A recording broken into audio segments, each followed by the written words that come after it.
ڕێکخراوە ناحکومیەکان بڕی 43 ملیار دیناریان لە دوای ڕووداوەکانەوە ڕەوانەی کەرکووک کردووە. ئەم پارەیە بە مەبەستی ئەنجامدانی پرۆژە و گەڕانەوەی ئەو کەسانەیە کە بەهۆی پەلەمەرەکانی داعشەوە ماڵ و حاڵیان بەجێهێشتووە. پارەکە لەلایەن پارێزگاری کەرکووک بۆ وەکالەتەوە وەرگیراوە، بە پێم نووسراوانەش سەرف کراوە بۆ چەند پرۆژەیەکی خزمەتگوزاری، بەڵام لە سەرەرزی واقع هیچ پرۆژەیەک بەدی ناکرێت. تەنانەت لیژنەی پرۆژەکان لە ئەنجومەنی پارێزگا ئاگاداری چۆنێتی سەرفکردنی پارەکەش نین. بە هیچ شێوەیەک ئاگاداری مەجلیسی نەکردێتەوە بۆ سەرفکردنی و بڕەپارەیە و بڕەپای ڕاستە هی ڕێکخراوەکانە بۆ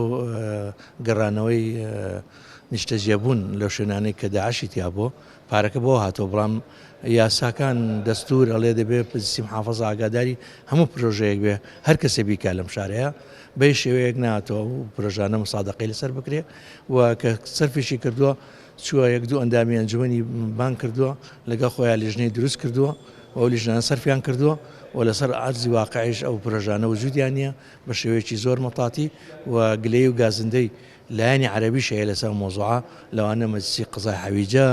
عەباسی، ئەوانە هەمویان ڕێیان وایە کە ئەو پرۆژانە وجودیانیان نەکراون یا بە نوقسان کراون بەبێ ڕقابە و بەبێ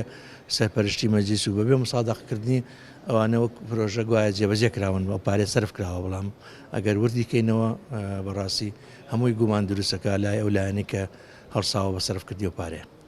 جگە لە پارێزگاری کەرکووک بۆ وەکالەت 3 کەسی تر ناویان لە لیژنەی سەرپەرشتیکردنی پارەکەدا هەیە کە سەرجەمیان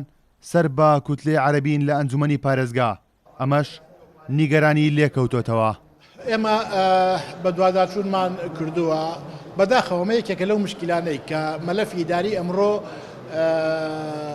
یەک پێک هاتە بەسەریا زاڵا پێشتر لەگەڵ هەموو کەم و کوڕیەکە پێش 2014